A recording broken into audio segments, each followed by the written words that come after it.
Chapter 12 talks about marketing channels delivering customer value. And in this chapter, we'll talk about the supply chain, value delivery network, the nature and importance of marketing channels. We'll talk about some channel behaviors, organization, design, management decisions, and marketing logistics and supply chain. Do you guys remember we talked about supply chain? Yes. What did we say? What's supply chain? Supply chain is how you get all of the material to the product, and then how you make this product ready for the customer, right? We talked about, do you guys know what we mean by channel? Channel is how you get the product to the customer, or how you get the raw material to be a product. So when we talk about channels, we're talking about, let's say, is Al Huda supermarket a channel? Yes, Al Huda supermarket is a channel. And let's see. We've got upstream and downstream. What's upstream? Upstream is everything from raw material until you get the product. Downstream, from the product to the customer. So if we talk about Toyota, in order to make one car, all of that to make one car, that's upstream. Raw material, you get the tires, you get the iron, you get the steel, you get the tires. You make a car, that's upstream. Now, one car, you get it to the customer from the manufacturer to deliver it to Bazara, to deliver it to the customer buy it and get the spare parts. That's all downstream. You guys are okay? Upstream and downstream? All right. We've got here supply chain. Supply chain is when you make and sell. And then we've got the demand chain. That's when you sense and respond. Did you guys understand the differences between these? Let's see. This one and this one here. This is you make and you sell. Now from raw material, productive inputs, factory capacity, supply. That's when you make it and you sell it. You supply the market. Now the demand chain is when you sense and respond. Remember when we said good marketing, you look at what customer wants. That's when you sense, and then you respond, you go and you make it.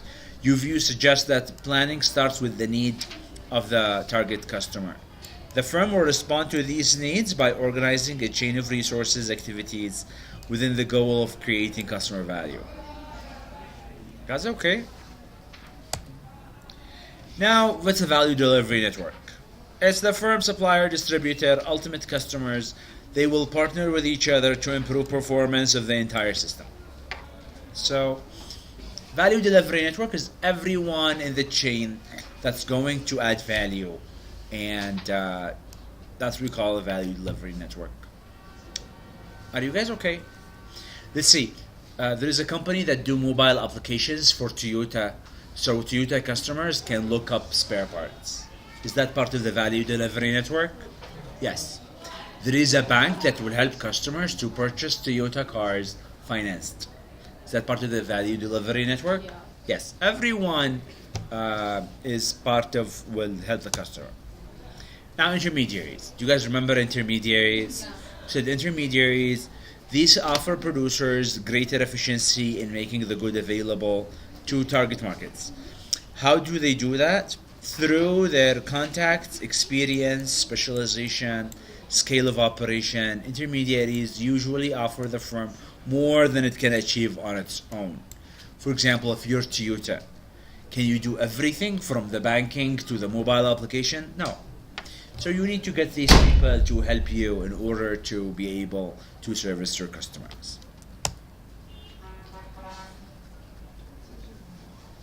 Now, do you guys understand what we mean by the importance of marketing channels? An economic view, intermediaries, they transfer the assortment of products into assortments wanted by consumers. Remember when you go to the supermarket? Now, inside the supermarket is very important to help the customer and to help the companies. Because when you go to the supermarket, you as a customer will find everything you want in one place. They will actually put the things that need refrigerator in the refrigerator. They may also have some people, they help you how to buy, which one to buy. Sometimes there will be sales people inside, they will help the customer. So they will answer your questions. And at the same time, if you are a company, which one is better? You go to the customer home to sell it or put it in the supermarket? It's better to put it in the supermarket. Because the supermarket will receive it, will take care of it, will provide all of the other services. So if you look at this chart here, you can compare manufacturer 1, 2, 3, and then customer 1, 2, 3. Now, those customers, if they're going to be approached by the manufacturers, see how many lines we have? We have a lot of lines. On the other hand, if we've got those customers, they go to one central distributor, then we're going to be able to have one distributor for all customers and all businesses. What's so funny? What's so funny? No? Are you sure? Yes.